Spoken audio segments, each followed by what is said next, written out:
Here we are on Extended Horizons, and we're heading across the Ao Channel over to the island of Lanai. We have some guests with us today who are doing a little bit of something different. Normally we just do scuba tours, but we have Maui Toes and all of their viewers who are here joining us today. And they are going to be doing underwater live broadcasting during our second dive. So in a few hours after this briefing, we're going to tune back in with them, and they have all of this equipment, which you might be able to see at the back of the boat, that they use to float a receiver on the surface, and that allows them to send the signal of all the video, as well as Brittany will be talking to their viewers through full face masks. So we're going to be coming to you live from underwater on Lanai later on. In this briefing, though, I wanted to talk to you guys a little bit about how the day is going to go, kind of what you can expect from us throughout the day, what's expected of you guys throughout the day. I mentioned earlier that we do take a really slow pace underwater. We want to try and stop frequently during the dive to give you guys a chance to notice and witness some of the animal behaviors that we're observing. Both Gabby and myself, we have a background in biology as well as being trained naturalists, and we're going to be using little magnedoodle dive slates to narrate what kind of behaviors we're seeing, what rare and endemic species we might be seeing, and in order to accomplish that, we do need to give the animals a little bit of space, because like any wild animal where you're from, whether it's squirrels or birds, if you encroach too much, if you get too close, what do they normally do? They usually leave. Not all birds swim away, but some birds might swim away. Penguins, I guess. Yeah. So they do. They kind of avoid us if we get too close. So if you guys would allow Gabby and I to be the leaders, let us be out in front. And when you see us stop, remember to stop right beside us. Don't swim past us, because what we're trying to do is set up that little bit of a buffer zone so that the animals have their own personal space and can keep doing what they're doing. Now, I know sometimes buoyancy when you're stopping is not easy, right? Because it's sometimes you want to sink into the bottom. So Gabby and I, we are here to help support you. If you're right next to us and you're feeling like your buoyancy is just not on point at that moment, please feel free to reach out and hold on to us, and we will be your stabilizing force, okay? So hold on to us. We'll take a look at that behavior. And to be honest, sometimes it's a good 90 seconds, 3 minutes. We don't really know how long we might stay there, because the longer we watch, the less we look like to the surrounding animals that we're predators, right? We just kind of start to blend in, and then we see more behaviors and more behaviors happening in that area. So it might be a few moments. If you are done watching that thing, whatever we were looking at, and you want to look at something else, we will not be offended, okay? So, but we will ask that you either back yourself up or swim off to the side, so that you're not swimming directly over the animal that was doing its thing, and whoever is watching can continue to watch. Other things to talk about: hand signals. Only Brittany is able to talk to people underwater, so we are going to need to rely on hand signals today to communicate. And at this point, we kind of do a little bit of a game of charades to see if you can figure out what the hand signal means. So behavior-wise, if I gave you this hand signal, what do you think I'm trying to say I'm watching? Feeding or eating, right? That was a pretty easy one. How about this one? Fighting, yes. So I'm thinking about like two male parrotfishes who are fighting over their territory, right? Every once in a while, I'll say, oh, that's fighting. But then I'll look more closely and I'm like, you know what? I think that's actually flirting that's happening, not fighting, right? So you may see us change up our hand signals every once in a while. The longer we watch, the better we understand. If you're successful at flirting or mating, guess what you end up with? You end up with babies, right? Eggs or babies. And if you do have, like a lot of the damselfish, they lay their eggs on the substrate. So if they have eggs, they often are guarding their eggs. So you may see us use this hand signal as well, meaning those animals are protecting that area. Those are all pretty animated behaviors where the fish are swimming around quickly and it grabs your attention. One of the more subtle behaviors is this one. And this means that we're watching an animal that's being cleaned. So there are small fish as well as shrimps that are adapted to clean the parasites off the other animals. So if we're doing this, that's probably what we're looking at. You're just looking for a normal sized fish with a small fish that comes up and is plucking those parasites off. Most of the time, if they're behaving well. Sometimes cleaner wrasses, which are a type of fish, get a little aggressive with their cleaning and maybe, like at the dentist when they get in there and they take like a little bit too much or when they're trimming your cuticles. Yeah? All right. So those are our behaviors we're going to be looking for. I'm going to turn it over to Gabby and let her talk to you about some of the animal hand signals. All right. We're going to continue our little game of charades here. So if I do this, what do you guys? Eels. Yes. So this is our eels. We have lots of eels here in Hawaii. So if we don't see one today, then I don't know where we're looking. But what if I do this one? See if they can hear. Yeah. Just asking on the broadcast, are you guys able to hear Gabby while she's talking? Yeah. Let us know if you're able to hear Gabby okay. I don't know how sanitary it would be to take the AirPod out and put it in her ear. They can hear her. Okay, great. Go, Gabby. If I do this one, what do you guys think this is? This is actually our 8-legged friend, the octopus. We have one guy that doesn't like to say the name because of superstition, that she's afraid she's not going to see it. But every time she doesn't say the name, I don't see it. So I have to say the name in order to see it. So hopefully today we'll get to see some octopus as well. Also, yes, turtles. So we may get to see some turtles. They're a little less common here on Lanai than they are on Maui, but we will still hopefully get to see some. And here on Lanai, we have lots of lava tubes and little dark enclosures. So we are going to be looking for a little bit of the night creatures, or the creatures that like to hide a little bit. So if I do this one, this is lobster. Our shrimp or crabs are like this. We also have these guys. Some people on the broadcast might know these guys very well. These are the nudibranchs. Small sea slugs, very, very small. We can have some that are the size of our fingernail clipping or the size of a plate. Usually the ones that are bigger are nocturnal, so we are going to be looking for an average of about this size. Gabby, can I ask you a question or can I challenge you? Do you mind to mute? Do you know why nudibranchs ended up with this hand signal? So they do have body parts at the front of them called rhinophores, and there are 2 of them, but they're not like bunny ears. This hand signal is actually an adaptation from American Sign Language for the letter N. So nudibranch, yeah. But over time, it has changed, so now it's like this. So nudibranch. Yep. What else are we missing? So we have our family of the nudibranchs, our shells. We might get to see these in dark areas as well. Is there any other animals that I'm forgetting?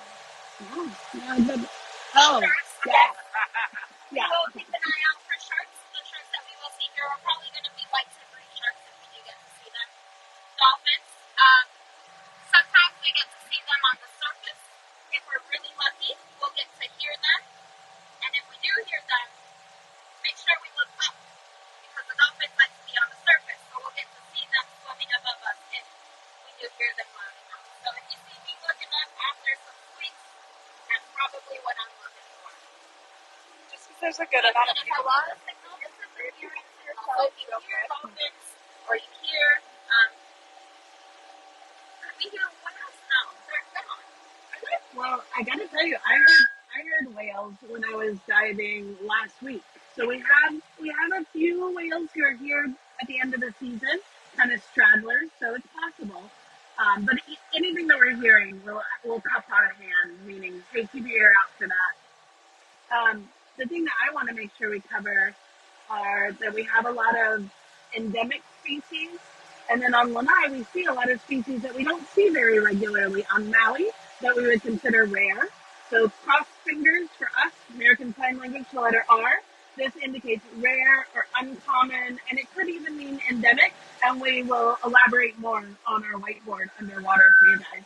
Sorry about the feedback. I gotta sit down to stop that. One of the other things is sometimes it's too complicated to write it all down, and we might ask you guys to remember things during the dive.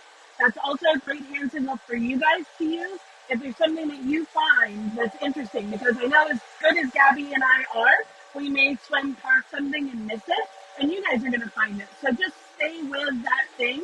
Believe us, we will notice that you're no longer following us, and we'll come back and we'll take a look at whatever it is that you found. Tell us to remember it. We can give you a lot more information when we come up from the dive. The only time that we might not be okay with turning the group around and coming back to look at your finds is if we have anyone in the group who is low on air. So you guys may or may not remember this hand signal, but this means low on air. And so if we give you that, we'll just need to keep the group moving back toward the anchor line. I know we have a lot of people who have recently joined us on the live here, and we were thinking we would just do another little introduction. So these are divers, everyone. Yeah. And then you guys know Mystery Maui Pose. Yeah. And then we have Brittany behind the camera right now. And then my name is Victoria. I'm a captain and a dive instructor here at Extended Horizons. I've been doing this for the last 25 years. I'm underwater trained naturalist, and I do most of the training of all of our naturalists underwater. And then Gabby here, do you want to take a second to introduce yourself? I am a conservation biologist, but I have been very interested in marine biology. So during college, I did a couple marine biology courses, so I got to learn a lot about the behaviors and everything that we see underwater. I've been diving for about 2 years, diving with Extended Horizons for about 10 months now. Have a couple hundred dives under my belt, so I'm excited to take everyone out.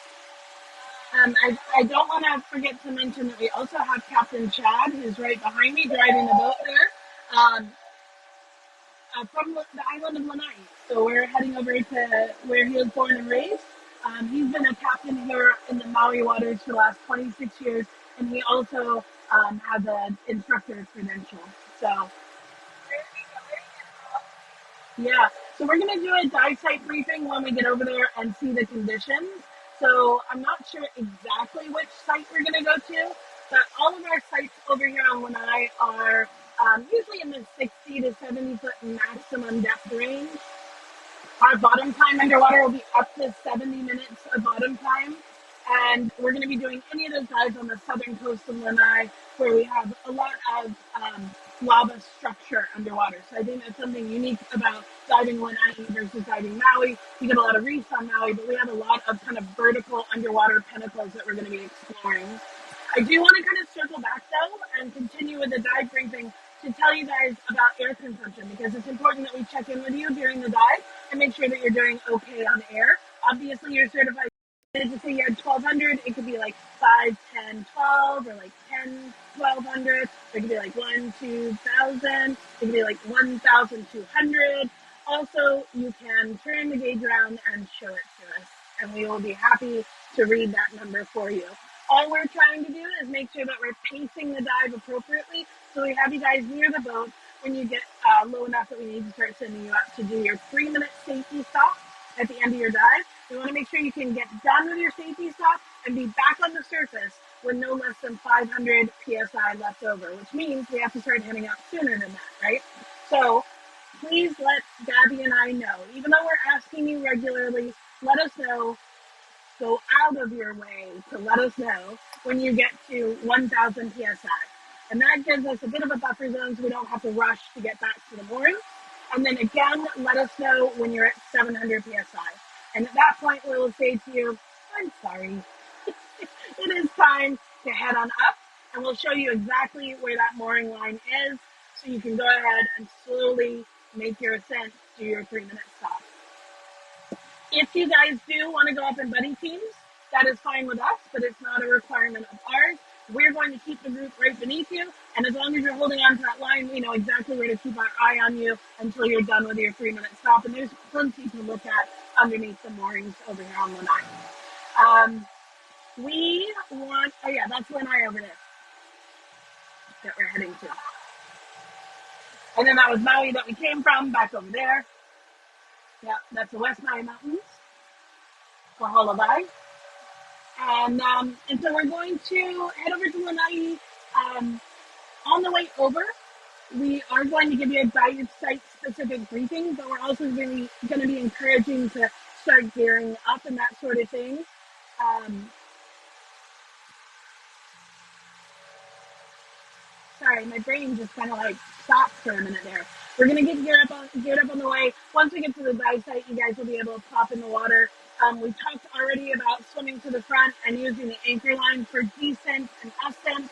And then we also talked about at the end of the dive, getting back on board, having the tag line trailing out behind the boat, having you guys line up on that tag line and give Captain Chad a moment to bring you on one at a time. And especially because you do have the knee issue, we want to make sure you let us know how you're doing physically before we bring you on board. Usually people have kind of last minute questions like, do you have defog? And the answer is yes, we have defog for you. It's going to be the very last thing that we do before we put you in the water. So don't worry about your masks until the very, very end. And then I think that covers everything. Did I leave anything out, Daddy? No? Yes. Estimate the downtime for them. Estimate how long we'll be underwater. Are we diving? They want to know if we're diving and Yeah. we're going underwater and about what time or when. Yes, so that's a good question. We're going to be doing 2 dives today. So everyone here on the boat will be hopping in the water later. We will not be showing you us struggling to get into our wetsuits. That's not part of the live today. But we will be getting geared up. Probably going to be in the water for our first dive around 7:30 or 7:45 Hawaii Standard Time. There is a chance that that area of the coastline does not have cell service, and so if we can, we're definitely going to try and go live around that 7:45 Hawaii Standard Time. We usually do our dives for about 70 minutes, and then we have some time in between dives to talk story about the animals that we saw. We've got fish books that we're pull out to show you guys what it was that we saw and talk about what we're going to do on dive 2. Our second dive is where we will probably have cell reception the best, the strongest. And I'd say we're getting in the water for that around 9:30 to 9:45 Hawaii Standard Time. You know, a lot of people think that it is dark. The further you go, for sure, there's not as much light that penetrates. But we're only going to about 60 feet. What is that in meters? Is that 20 meters? 20 meters or so? And so we're going to have plenty of light while we're down there. However, if you may have noticed if in some of your own photographs that we don't get as much of the red end of the color spectrum. So things don't always appear as vibrant. I know that Brittany's got color correction, so she's going to be able to put that lens on and bring some of the color back. What we're going to be doing for you guys is using our dive lights to highlight some of the animals so that you get a lot of that color from the artificial light, because the sunlight just doesn't show the red quite as well. But we'll be able to see easily hand signals back and forth, even at the deepest depths we're going to today. Cool. Well, now what we're going to do, guys, is take a second to have some drinks of water, use the bathroom if you need to. We're going to start getting into our wetsuits, and we'll be tuning back in with you guys, I'd say in about 45 minutes, I think. If we can. Yeah, if we can. Otherwise, for sure, 10 a.m. Hawaii Standard Time. So thanks for tuning in, you guys, and your great questions, and we'll see everyone later on. Aloha!